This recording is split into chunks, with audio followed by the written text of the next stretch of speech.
युग युग के बिछड़े मिले, जैसे हमारा थे जुदा। हर कल्प में हम मिलते रहे, जन्मों के हैं साथी सदा। मेरी धरती हो आकाश हो, मन के तुम विश्वास हो।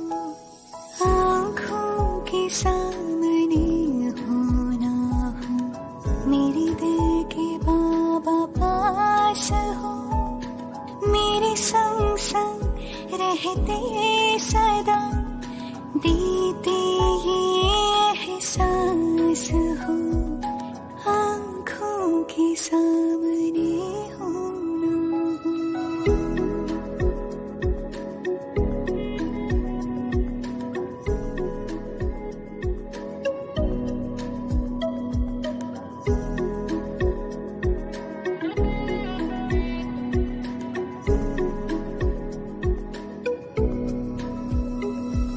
सूरज के संग जैसे किरणें, नहीं चांद से चांदनी दूर। शिव शक्ति का ऐसा मिलन, तुम बिन मेरा नहीं वजूद।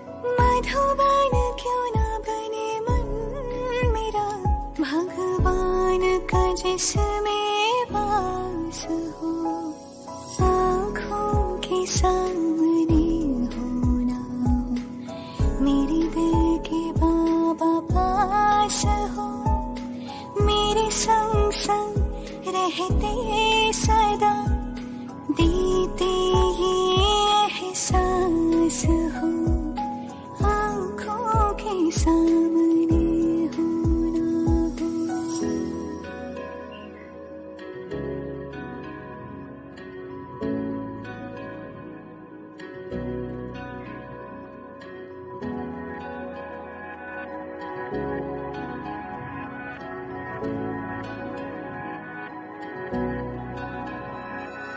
नैनों में समाए हो, दिन रात तुम्हें देखूं मैं। घूमूं मैं तेरा हाथ लिए, बन गोपी संग झूमूं मैं। और जीवन के जमुना तट पर जैसे हो रहा महाराज हो। आँखों के सामने हो ना हो, मेरे दिल के बाबा पास हो। मेरे संग संग रहते सदा, देते ये एहसास हो। आँखों के सामने हो ना हो।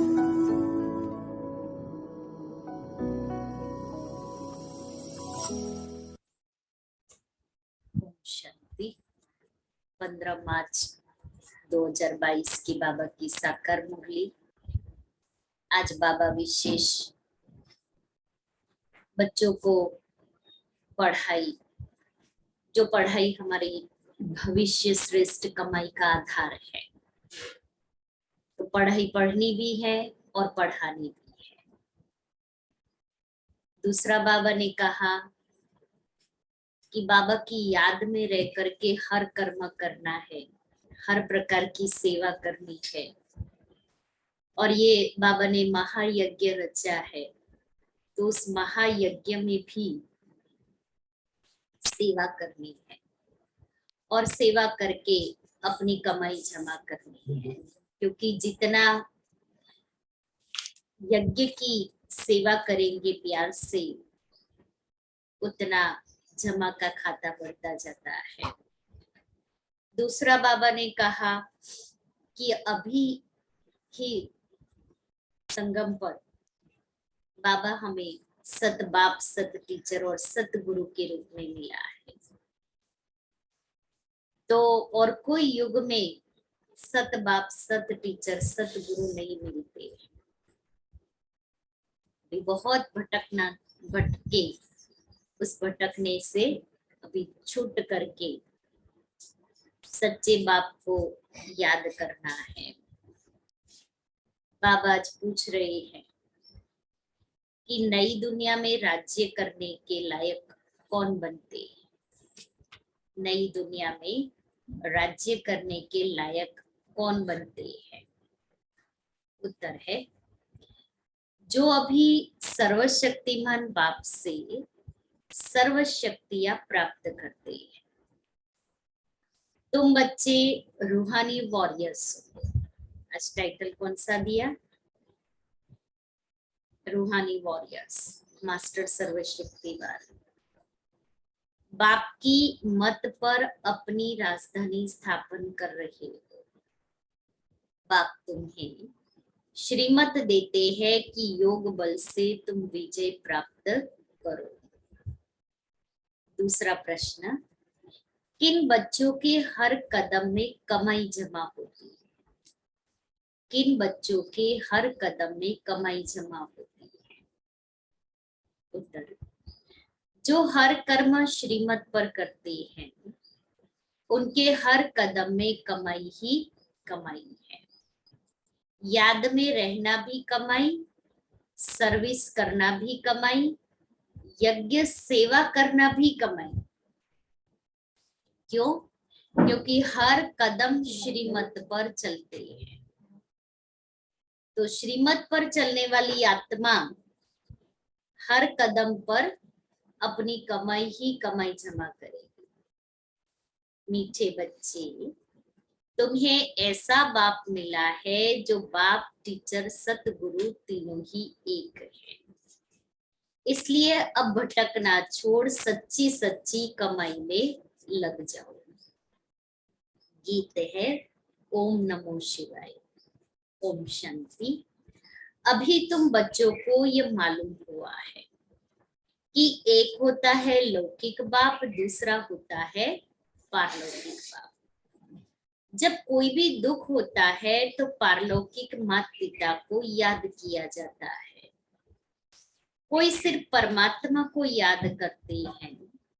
कोई कहते हैं तुम माता पिता हम बालक तेरे, तुम्हारी कृपा ते सुख घनेरे। चाहे कोई माता को याद करे न करे, लेकिन जब गॉड फादर कहते हैं तो माता जरूर है ही। फादर है तो फादर कैसे होगा बिना माता के? तो जब गॉड फादर कहा तो माता है ही। बच्चे माता बिगड़ तो पैदा भी नहीं हो सकते। तो पारलौकिक माता पिता है जिनको याद किया जाता है। फिर जब साकार में आओ तो ये माता और शिव बाबा हमारा पिता, और आत्मिक नाते से, आत्मा के नाते से शिव बाबा हमारा माता पिता। जरूर वह कुछ सुख देकर गए हैं। याद आता है भारत सुखधाम था, स्वर्ग था। लौकिक माँ बाप से दुख मिलता है तब तो पारलौकिक को याद किया जाता है, क्योंकि उनसे बहुत सुख मिलता है। नरक में है तब याद करते हैं कि फिर से स्वर्ग में आकर सुख घनेरे पावे। गुरु लोग तो कहते हैं जप तप भक्ति आदि करो। बाबा तो ऐसी मत नहीं देते हैं। जप तप भक्ति करने की मत तो बाबा नहीं देते। लौकिक बाप तो कहेंगे पढ़ने के लिए टीचर के पास जाओ। फिर वानप्रस्थ अवस्था होगी तो कहेंगे गुरु के पास जाओ। बाबा तो तुमको ऐसा नहीं कहते हैं। देखो लौकिक और पारलौकिक में कितना फर्क है।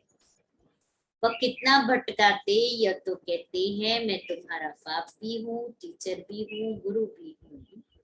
तो फिर तुमको भटकाऊंगा कैसे? न बाप रूप में भटकाते हैं, न टीचर रूप में, न गुरु के रूप में। तीनों में से एक भी रूप में भटकाते नहीं, और ही तीनों रूप में एक साथ वर्षा देते हैं। बाप रूप में वर्षा दिया, टीचर रूप में या अलौकिक पढ़ाई पढ़ाते हैं और सतगुरु के रूप में जीवन मुक्ति देते हैं। इसलिए बाबा कहता है ना, मुझे तीनों स्वरूप से याद करो, 3 in 1 है एक ही, लेकिन तीनों संबंध का अनुभव एक साथ कराते हैं।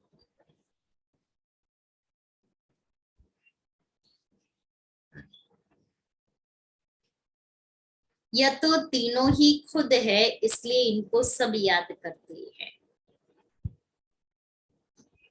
मनुष्य तो भक्ति मार्ग में बहुत धक्के खाते हैं, ज्ञान मार्ग में धक्के खाने की बात ही नहीं। यह भक्ति और ज्ञान दुख और सुख का खेल बना हुआ है, जो बच्चों को समझाते हैं। हद का टीचर हद की पढ़ाई पढ़ाते हैं, मैं बेहद का टीचर तुमको बेहद की पढ़ाई पढ़ाता हूँ। तुम जानते हो यह है मृत्यु लोक।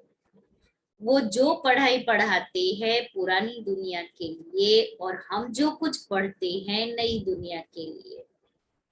ये दुनिया दिन प्रतिदिन पुरानी होती जाती है, इनमें सुख कभी भी मिलना ही नहीं है।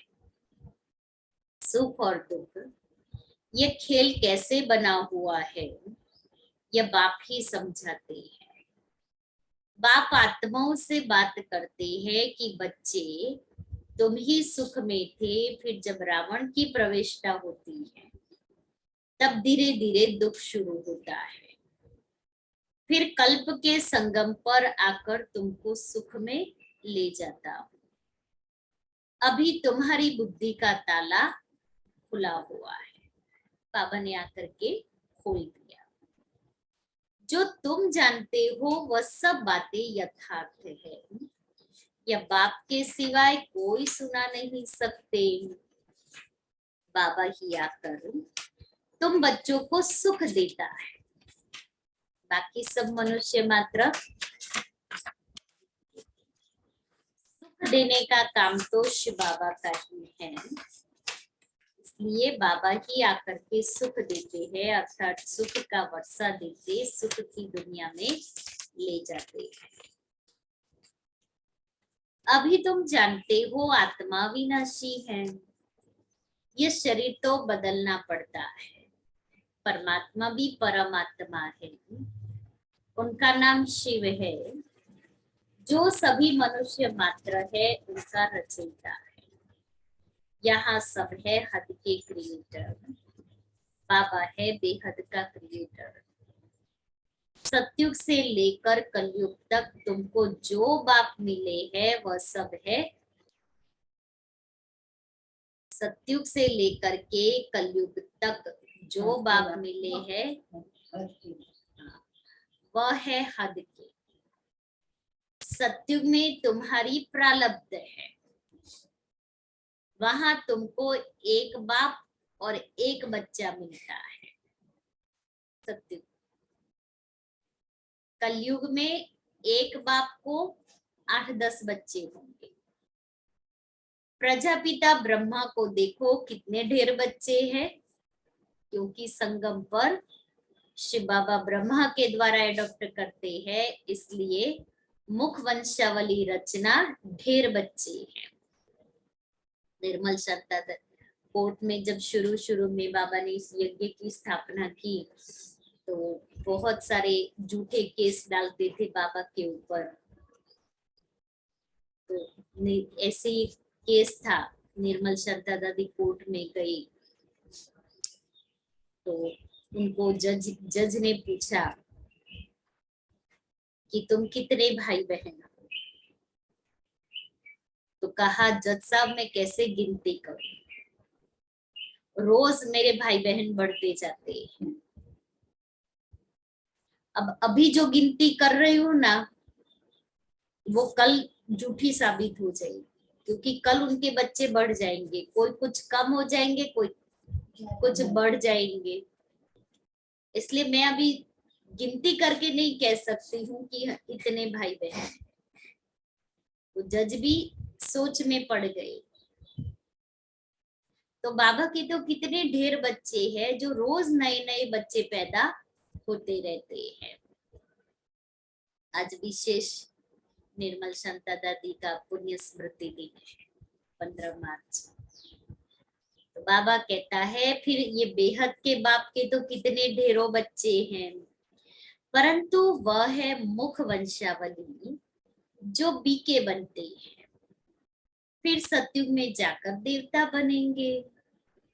वो लौकिक बाप टीचर गुरु सब हद की बातें सुनाते हैं, या पारलौकिक बाप बेहद की बातें सुनाते हैं। नई बातें बाप बच्चों के आगे ही बोलते हैं। भल घर में रहते भी तुम यह नई शिक्षा प्राप्त करो, कोई रिस्ट्रिक्शन नहीं है। बाबा कहते कहाँ भी बैठे ये शिक्षा प्राप्त करो, लेकिन ऐसे नहीं कि घर में बैठे हम शिक्षा प्राप्त कर लेवे। शिक्षा प्राप्त करने के लिए तो पहले के जमाने में गुरुकुल में जाते थे, जहाँ गुरु पहले उनको गुरुकुल वाले वस्त्र पहनाते थे, उसके बाद में उनको शिक्षा देते थे, और जब शिक्षा पूरी हो जाती थी तो उनकी परीक्षा लेते थे, उसके बाद में उनको गुरु दक्षिणा देनी पड़ती थी, फिर विधिवत उनको विदाई देते थे। तो बाबा भी यहाँ कहते हैं कि ये नई शिक्षा प्राप्त करनी है, तो नई शिक्षा प्राप्त करने के लिए शिव बाबा ने ये गुरुकुल खोला है। तो मुझे गुरुकुल में ही शिक्षा करके लेनी है। दूसरा, शिक्षा हमेशा ब्रह्मचर्य में ही ली जाती है, इसलिए पहले के 25 वर्ष वो गुरुकुल में ब्रह्मचर्य में रह करके शिक्षा देते थे। उसके बाद में गृहस्थ आश्रम होता है। तो यहाँ भी बाबा जब हम बच्चों को पढ़ाई पढ़ाते हैं तो क्या कहते हैं, पवित्र बनो। यह भगवान की पाठशाला है, यह है श्रीमद् भगवत गीता पाठशाला अथवा ज्ञान के गीत जो तुम ही सुनते हो।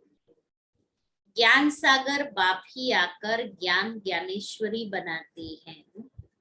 मम्मा को कहेंगे ज्ञान ज्ञानेश्वरी। ह्यूमैनिटी का सिजरा शुरू होता है।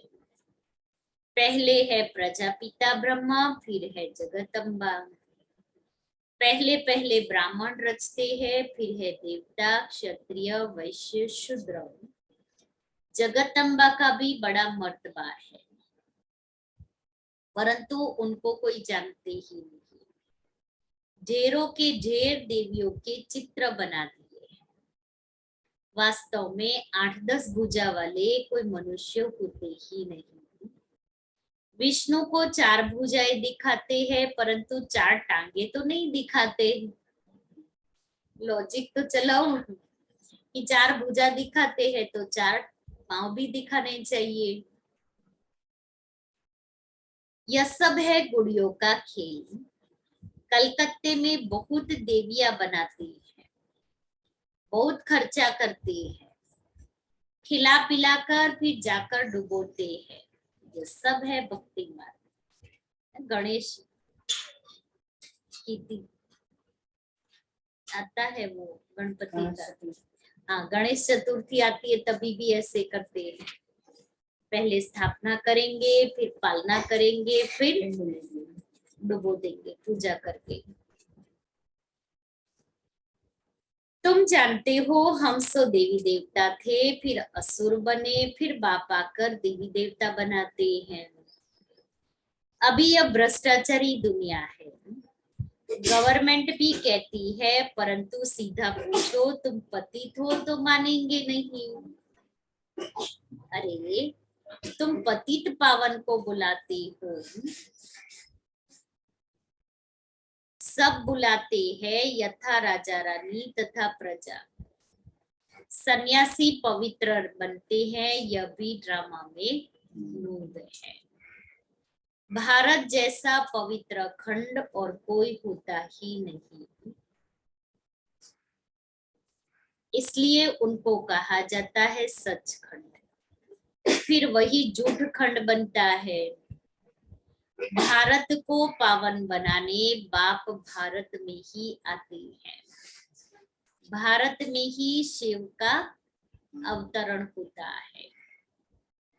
सोमनाथ का मंदिर कितना भारी बनाया है। जब सोमनाथ का मंदिर बना तब पूरा मंदिर सोने का और शिवलिंग हीरे का, तो कितना भारी मंदिर बनाया। सोचो, द्वापर में भी सोने का मंदिर बनाया तो सतयुग में कितना सोना होगा। अभी भी चेन्नई में वेलूर एक स्थान है, वहां मंदिर सोने का बनाया है ना, बाहर पूरा सोना लगाया है। और अंदर जो मूर्ति है, बड़ी मूर्ति है नारायणी देवी की, पूरी मूर्ति वो तो सोने की है। फिर छोटी छोटी मूर्तियां है, वो भी सोने की बना के रखी है, उसकी पूजा करते हैं। मंदिर देखने जैसा है। तो बाबा कहता है जब भक्ति मार्ग में इतना भक्का है, माना इतना सब कुछ है, तो सत्युग में तो क्या नहीं होगा। भारतवासियों ने ही बनाया है, जिसको बाप ने इतना शाहूकार बनाया है। बाप तो यहाँ पतित दुनिया और पतित शरीर में आते हैं पावन बनाने, लेकिन कई बच्चे पहचानते ही नहीं है क्योंकि साधारण है। फिर भक्ति मार्ग में तुम्हारे पास पैसे बहुत होते हैं, तो हीरे जवाहरों के तुम मंदिर बनाते हो।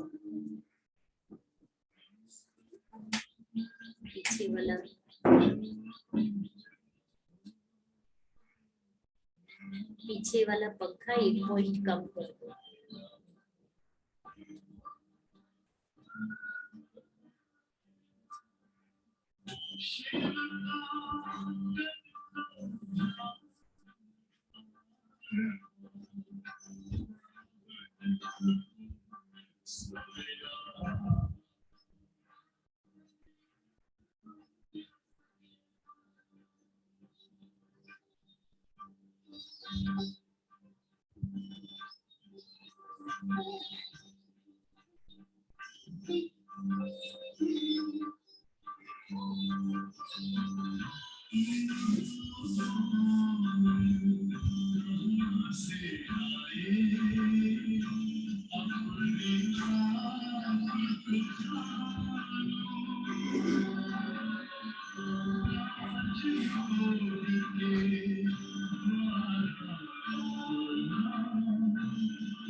बाबा कहते हैं, भक्ति मार्ग में तुम्हारे पास पैसे बहुत होते हैं, तो हीरे जवाहरों के तुम मंदिर बनाते हो। सतयुग में तो अनगिनत पैसे होते हैं, वहां पैसे की गिनती नहीं, बेशुमार धन रहता है। तो बाप जिनको शाहूकार बनाते हैं, वह कितना बड़ा यादगार बनाते हैं। जो पहले लक्ष्मी नारायण थे, वही 84 जन्म भोगते हैं। नंबर 1 में वो गिरते हैं, भक्त बनते हैं। तो जिसने बनाया उसका ही यादगार बनाते हैं। लक्ष्मी नारायण विक्रमाजीत बने, सो फिर विक्रमी बनते हैं। तो उन्हों का फर्ज है पहले जिसने ऐसा बनाया उनकी पूजा करना। सोमनाथ का मंदिर कितना फर्स्ट क्लास था, जिन्होंने लूटा वह तो मर गए, बाकी निशानियां लगी हुई हैं।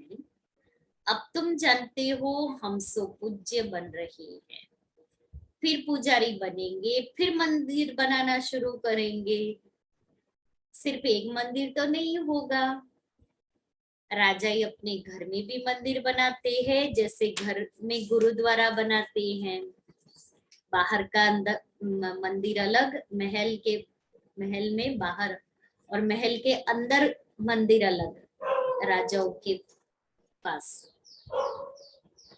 पहला नंबर किसने गुरुद्वारा बनाया होगा, किसने गुरुद्वारा बनाया होगा, फिर भक्ति मार्ग शुरू हो जाता है। पहले अव्यभिचारी भक्ति करते हैं, फिर व्यभिचारी। आजकल तो मनुष्य अपनी भी पूजा कराते हैं, उनको कहा जाता है, जो अपनी पूजा कराते हैं उनको कहा जाता है भूत पूजा। क्योंकि हर मनुष्य मात्र में अभी 5 विकार है। भूत पूजा भी दुनिया में अथाह है, जो आया सो चित्र बनाते जाते हैं। भक्ति मार्ग है ना। अभी तुम्हारी बुद्धि में सारा ज्ञान है, बाप संगम पर एक ही बार आकर नॉलेज देते हैं। शास्त्रों में तो अनेक अवतार लिख दिए हैं, अवतार एक होता है। अवतरित तो आत्मा भी होती है, परंतु अवतार मनुष्य को नहीं कहा जाता। अवतार एक ही निराकार बाप है, जिसको सारी दुनिया बुलाती है। फादर तो एक ही होगा ना। जो परम धाम में रहते हैं तो मदद भी चाहिए। क्या फादर तो एक ही होगा, जो परम धाम में रहते हैं तो मदर भी चाहिए। क्या मदर भी परम धाम में रहती है? मदर भी परम धाम में रहती है।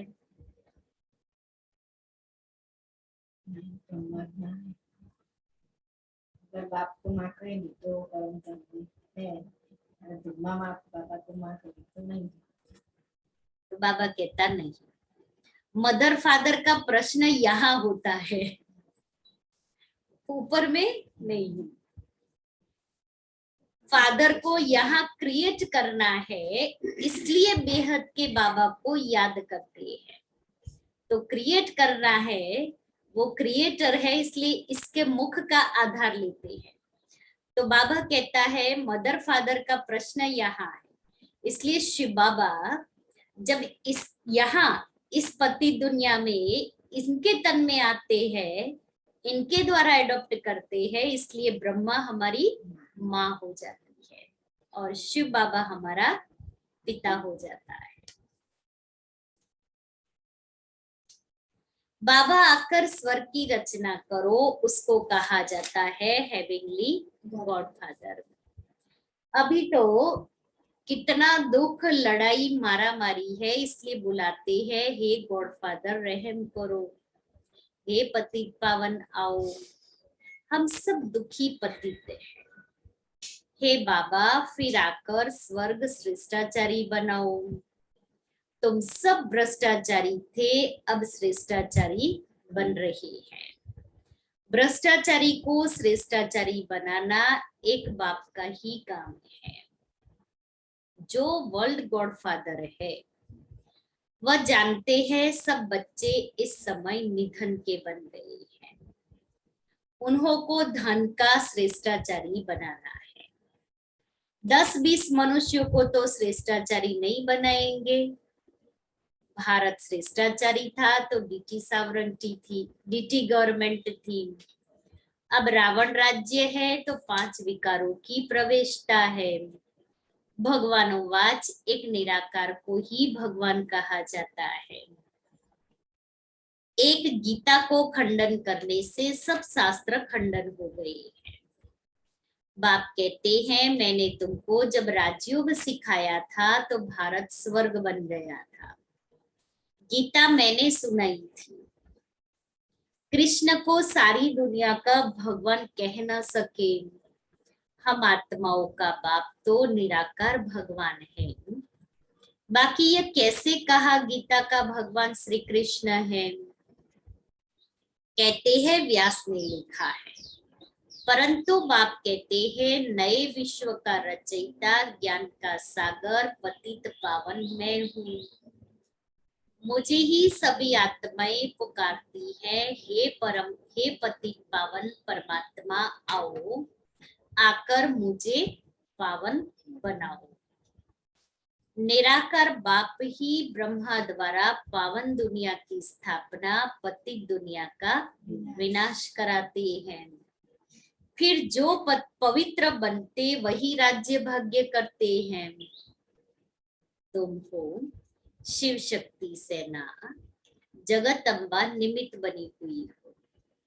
वह भी शिव बाबा से योग लगाए शक्ति ले रही है रावण पर विजय पाने। भारत में ही रावण राज्य है। भारत में ही रावण को जलाते हैं। भारत श्रेष्ठाचारी था। यहाँ कलयुग में भारत भ्रष्टाचारी है। यही खेल है। भ्रष्टाचारी से श्रेष्ठाचारी और श्रेष्ठाचारी से भ्रष्टाचारी, ये चक्र कैसे फिरता है, ये बड़ी समझने की बातें हैं। तुम बच्चे जानते हो हम सब कुछ करते हुए भारत को स्वर्ग बना रहे हैं बाप की श्रीमत पर। तुम हो रूहानी वॉरियर्स, योग बल वाले। वॉरियर्स तो है लेकिन बाहुबल वाले नहीं है, हम योग बल वाले हैं। सर्वशक्तिमान बाप की मत पर अपनी राजधानी स्थापन कर रहे हो। बाप मत देते हैं कि तुम योग बल से विजय पा सकते हो। योग में रहना यह भी कमाई है। यज्ञ सर्विस करना यह भी कमाई है। और सब चल रहे हैं मनुष्यों की मत पर और तुम हो सर्वशक्तिवान बाप की मत पर। और कोई विश्व पर जीत पा न सके। ड्रामा में उनका पार्ट ही नहीं है वर्ल्ड पर राज्य करने का। कितनी बड़े थे बड़ी और साधारण बातें हैं। प्रदर्शनी से अभी तक इतना समझते नहीं है तो भी प्रजा निकलती रहती है। बाबा कहता प्रदर्शनी में लोग रखते हैं तो लोग समझने आते, इतना समझ नहीं आता है। फिर भी उसमें से प्रजा तो बनेगी, जितने लोग आएंगे, जितना भी सुनेंगे, जितनी भी समझ मिली। अच्छा, मीठे मीठे सिक्के लेते बच्चों प्रति माता पिता बाप दादा का याद प्यार और गुड मॉर्निंग। रूहानी बाप की रूहानी बच्चों को नमस्ते। हम रूहानी बच्चों की रूहानी बाप दादा को याद प्यार, गुड मॉर्निंग और नमस्ते। धारणा के लिए मुख्य सार, पहला, हर कर्म श्रीमत पर करना है।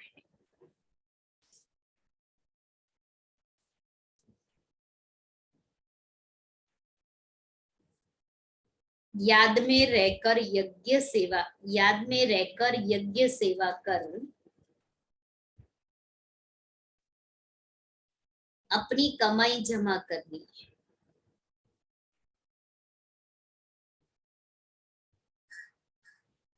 दूसरा है भटकना छोड़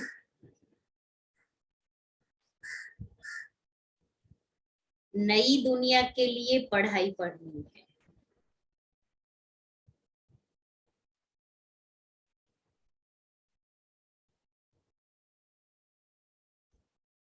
ज्ञान को धारण कर ज्ञान ज्ञानेश्वर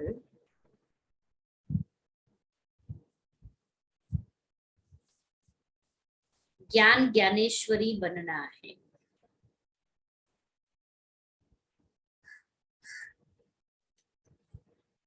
वरदान है अमृत वेले अपने मस्तक पर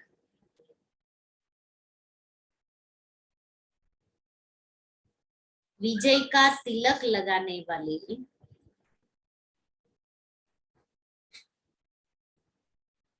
स्वराज्य अधिकारी सो विश्व राज्य अधिकारी भव।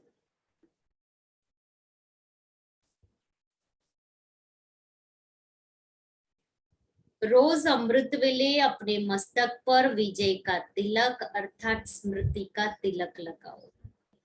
भक्ति की निशानी तिलक है और सुहाग की निशानी भी तिलक है। राज्य प्राप्त करने की निशानी भी राज्य तिलक है। कभी कोई शुभ कार्य में सफलता प्राप्त करने जाते हैं तो जाने के पहले तिलक देते हैं। आप सबको भी बाप के साथ का सुहाग है, इसलिए अविनाशी तिलक है। बाप के साथ का सुहाग है, इसलिए अविनाशी तिलक है।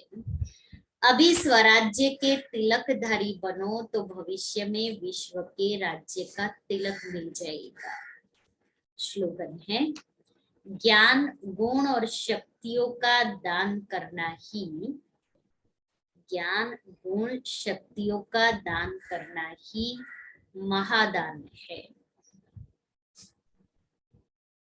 फिर अनमोल ज्ञान रतन दादियों की पुरानी डायरी से। जिस समय कोई दैवी वत्स समझता है कि मैं तन मन धन सहित यज्ञ में स्वाहा अर्थात अर्पणमय हो चुका, उस समय अर्पण हुए वत्स में कुछ भी अपनापन नहीं रहता है। सब यज्ञ की सर्विस में आ जाता है। उसमें भी तन और मन तो नजदीक रहता है, धन फिर भी अलग है। तो तन मन को यज्ञ की सर्विस में लगाना ही शुद्ध सेवा है। आज बाबा ने मुरली में भी वही बात सुनाई। यज्ञ सेवा कर अपनी कमाई जमा करनी है। यदि कहता है तन मन धन यज्ञ में अर्थात ईश्वर प्रति है, तो फिर अपने लिए कुछ भी नहीं रहता और मन कोई भी माया के अशुद्ध संकल्प तरफ दौड़ नहीं सकता, क्योंकि ईश्वर को अर्पण किया तो ईश्वर है शुद्ध शांत। तो वह मन रूपी घोड़े को कोई भी अशुद्ध संकल्प तरफ न दौड़ाकर अपने वश में करता है। यदि माया के हाथ में देता है तो माया वैरायटी होने के कारण भिन्न भिन्न प्रकार से अंगूरी लगाती है, फिर अनेक प्रकार के विकल्प आकर मन पर चढ़ाई करते हैं। तो उसको समझना चाहिए कि क्या अभी भी मेरे में कुछ अपनापन रहा हुआ है, क्योंकि यदि यज्ञ प्रति स्वाहा हुआ तो फिर पवित्र हो गया, फिर उसमें मेरापन तो आया ही नहीं। फिर यज्ञ की सर्विस बिगर कोई भी तरफ तन मन वर्क नहीं कर सकता। इसलिए इस अति गुह्य और महीन राज को समझकर अपने पर बहुत ही अटेंशन रख खबरदारी से चलना है। अच्छा, आज का स्वमान है मैं सागर स्वरूप हूं। मैं सागर स्वरूप हूं। जब स्वरूप बाप समान है तो गुण भी बाप समान है। जैसे नदी सागर में समाकर सागर स्वरूप हो जाती है, अर्थात सर्व बाप के गुण स्वयं में अनुभव होते हैं। बाबा ने एग्जाम्पल दिया, नदी सागर में समा जाती है तो समान सागर बन जाती है। तो ऐसे ही सर्व बाप के गुण स्वयं में अनुभव होते हैं। सागर में समा जाना अर्थात स्वयं के संपूर्ण स्टेज का अनुभव करना, यह अनुभव अब ज्यादा होना चाहिए। सागर में समाने का अनुभव ज्यादा होना चाहिए, इसलिए मैं मास्टर सागर और उपराम साक्षी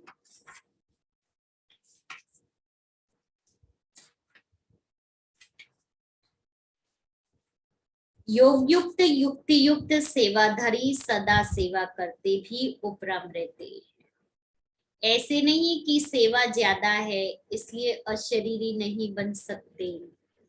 याद रखो, मेरी सेवा नहीं बाप ने दी है तो निर्बंधन रहेंगे। ये सेवा मेरी नहीं, बाबा ने दी हुई।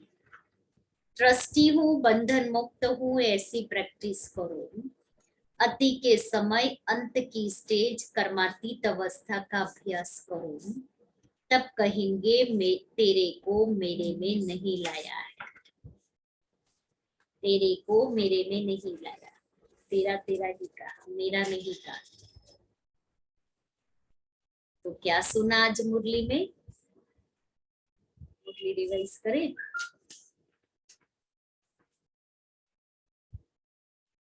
निराकार को भी भगवान कहते हैं।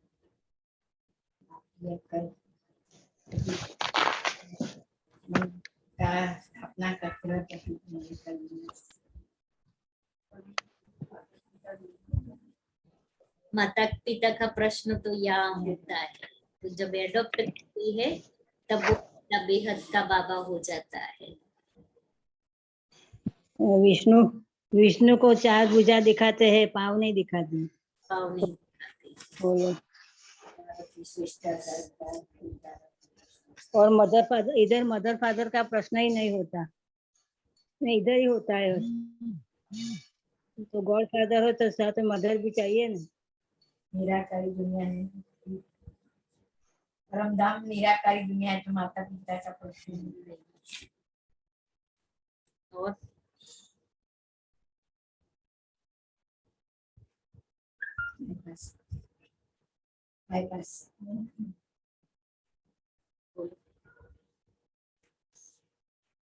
मेन पॉइंट तो अभी रही हुई है। कमाई किस में होती है? योग बल से कमाई होती है। कमाई किससे होती है? आत्म वरदान कौन मार रही गौ? हाँ, कमाई किस हाँ, पहले हाँ, बोली रिवाइज करे, कमाई किस में होती है? जो बच्चे श्रीमत पर चलते हैं और श्रीमत पर पढ़ाई पढ़ते हैं और पढ़ाते हैं, तो उससे कमाई होती है। कमाई संगम पर ही होती है। फिर बाबा ने आज एक बात पर बहुत अटेंशन दिलाया, बोलो। हमारा सोमनाथ मंदिर पहले सोना था, हाँ, लेकिन चोरी करके ले गए, वो नहीं चले गए। इसके मतलब यही है कि मतलब गलत नहीं करना है, गलत करके क्या करना है, फिर तो हमें जाना है, उससे अच्छा अच्छे करके ही जाना। और शिव बाबा हमारा बाप, हाँ, सुप्रीम बाप, सुप्रीम गुरु और सुप्रीम टीचर, सुप्रीम सतगुरु है। तो तीनों रूप से बाबा हमारी सदगति करते, तीनों रूप से उनको याद करना है। से लेकर कभी तक करना। हाँ, संगम पर ही ये बेहद का बाप, बेहद का टीचर, बेहद का गुरु मिलता है। और तीनों रूप में याद करके अपनी कमाई जमा करनी है। याद में रह करके यज्ञ सर्विस करनी है। जितनी यज्ञ सर्विस करेंगे उतनी कमाई है। बेहद के बाप को ही याद करना है। हम श्रीमत पर ही राजधानी स्थापन कर रहे हैं। बाबा ने आज टाइटल कौन सा दिया? रूहानी वॉरियर्स है। हम रूहानी वॉरियर्स है। और सुनाओ। वापस से हम अपनी ही बुद्ध पूजा। એટલે આજનું સામાન જોઈતું તમારે સામાન. मैं मास्टर सागर हूँ। और आज का वरदान? ના એ તો આવ્યું. हाँ, कोई और सुनाओ आज का वरदान क्या है?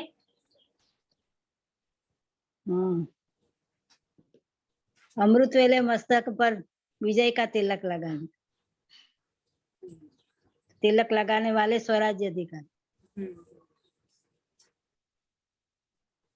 बाबा ने आज कहा अपने अमृत वेले अपने मस्तक पर विजय का तिलक लगाने वाले स्वराज्य अधिकारी, सो विश्व राज्य अधिकारी। इसलिए रोज अमृत वेले अपने मस्तक पर तिलक लगा दो। बाबा ने कहा भाग्य की निशानी, सुहाग की निशानी, भक्ति की निशानी तिलक है। तिलक. जब कोई कार्य के लिए जाते हैं तब सफलता के लिए भी तिलक लगाते हैं।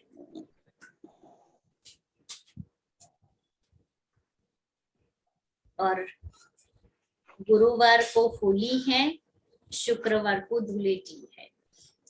गुरुवार को विशेष होली का भोग रहेगा। उस दिन हम जलाने वाली होली मनाएंगे और दूसरे दिन खेलने वाली होली मनाएंगे। इसलिए सभी गुरुवार को और शुक्रवार दोनों दिन सुबह में आएंगे, सुबह की क्लास में आएंगे।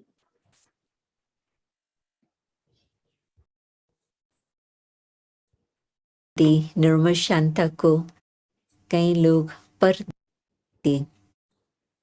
दादी निर्मल शांता को कई लोग पर दादी कहते थे। एक तो होता है माँ, दूसरी होती है दादी, दूसरी होती है पर दादी, तो ग्रेट ग्रैंड मदर। तो दादी का ये बहुत ही सुंदर टाइटल था, पर दादी।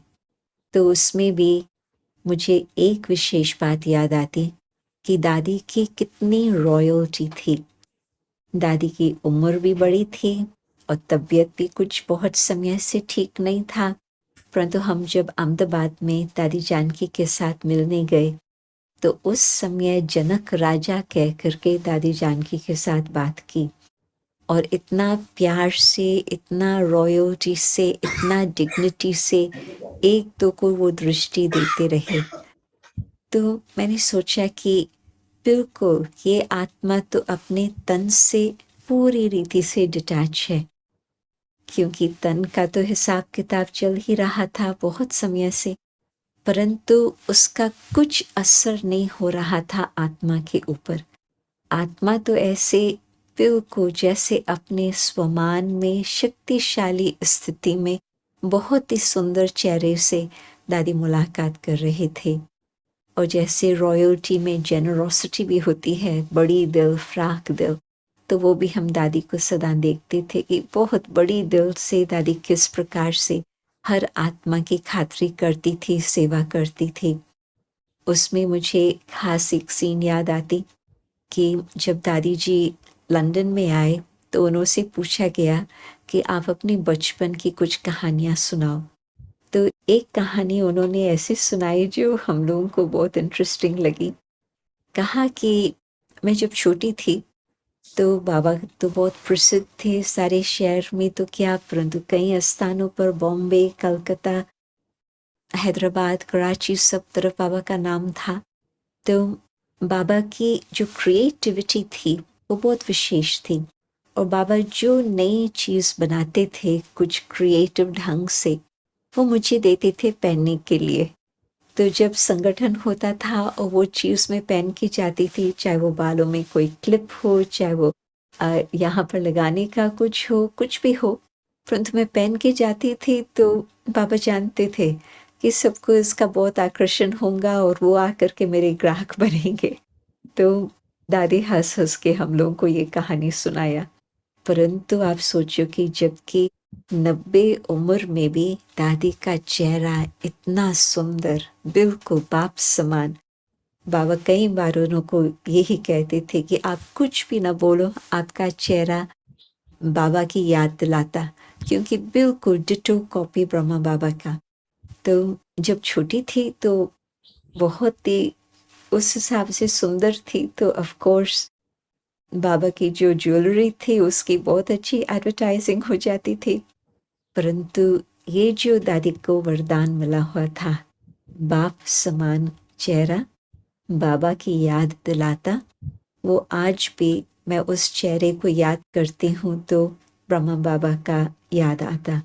तो दादी को तो 3 in 1, एक ही उस तन में लौकिक पाप, अलौकिक पाप और परलौकिक पाप, उनका ये भाग्य था 3 in 1।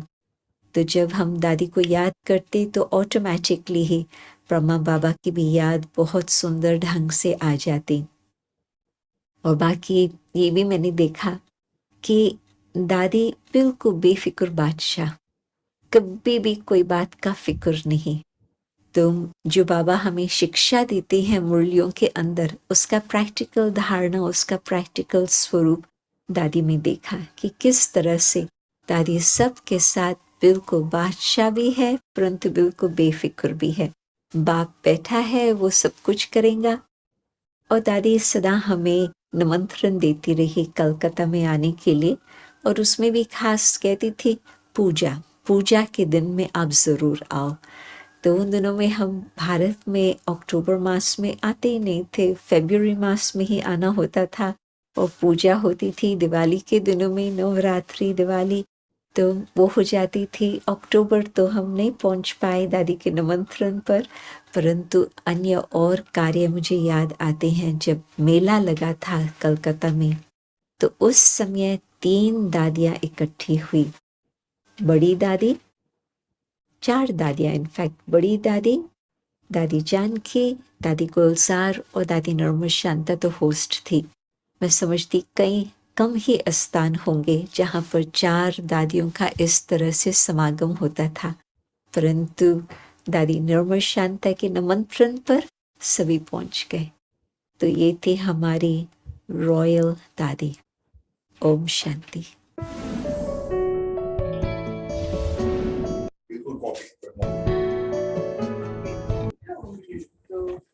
ये एक ही बेटी जैसी थी कि जिसमें पूरा वर्षा ये दूसरी बेटी भी थी बाबा की, क्योंकि एक है ना एक है,